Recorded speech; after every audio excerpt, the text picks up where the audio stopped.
Hello दोस्तों, मैं आपको मकर संक्रांति की शुभकामनाएँ देती हूँ और आप लोगों से अनुरोध करती हूँ कि मेरा चैनल सब्सक्राइब कीजिए और लाइक कीजिए।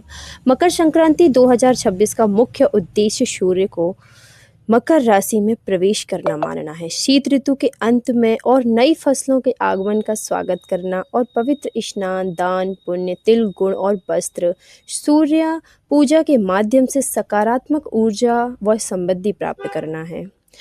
सूर्य का मकर राशि में प्रवेश होता है जिसे शुभ माना जाता है और ये प्रतीक है प्रगति का, फलों और ऋतुओं का परिवर्तन, जो सर्दी के अंत और नई ऋतु और नई कृति की शुरुआत की प्रतीक है। पवित्र स्नान होता है। आज के दिन गंगा या अन्य पवित्र नदियों में स्नान करने से पापों का नाश होता है और पुण्य मिलता है। इस दिन गरीबों को, ब्राह्मणों को और ज़रूरतमंदों को तिल, गुड़, अन्न, वस्त्र आदि दान किया जाता है और अपने घर अपनी बहन बेटियों का आगमन किया जाता है। आज के दिन सूर्य देव को अर्घ्य देना व मंत्रों का जाप करने से स्वास्थ्य, आत्मविश्वास और सकारात्मकता बढ़ती है। नकारात्मकता का अंत होता है यदि दिन बुराइयां और नकारात्मक विचारों को छोड़कर नई शुरुआत करना चाहिए। हम आपको बताते हैं 2026 में 14 जनवरी को मकर राशि में प्रवेश करने पर सूर्य जी की पूजा व अन्य विधि हमें 3 बजे से पहले ही कर लेनी है।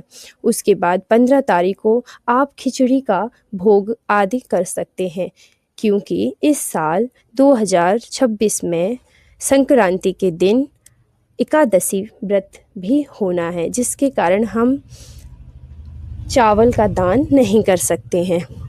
दिन है तो फिर खिचड़ी कैसे बनाएं? चावल का दान करें या दाल का दान करें? मतलब मकर संक्रांति के दिन 14 जनवरी को मनाएं या 15 जनवरी को?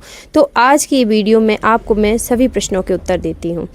जानिए कि मकर संक्रांति साल 2026 में कब मकर संक्रांति का पुण्यकाल क्या है।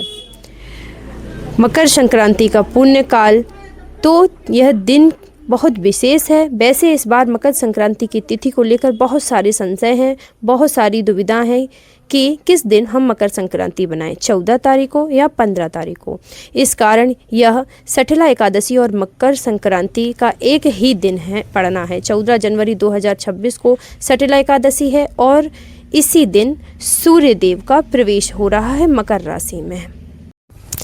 महीने के कृष्ण पक्ष की एकादशी तिथि को सटतिला एकादशी का पावन व्रत रखा जाता है। यह तिथि भगवान विष्णु को और गारस माता को समर्पित है। शास्त्रों के अनुसार इस दिन तिल का दान और तिल से ही स्नान व तिल का ही सेवन किया जाता है।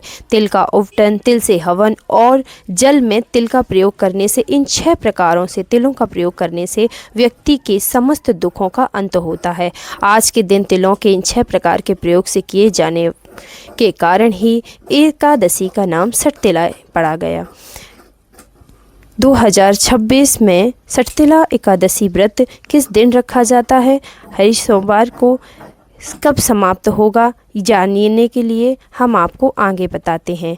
यह व्रत आपको दोपहर 3 बजे से 18 मिनट से शुरू होगा 13 जनवरी को और एकादशी तिथि 14 जनवरी को बुधवार शाम 5:53 पर समाप्त हो जाएगा।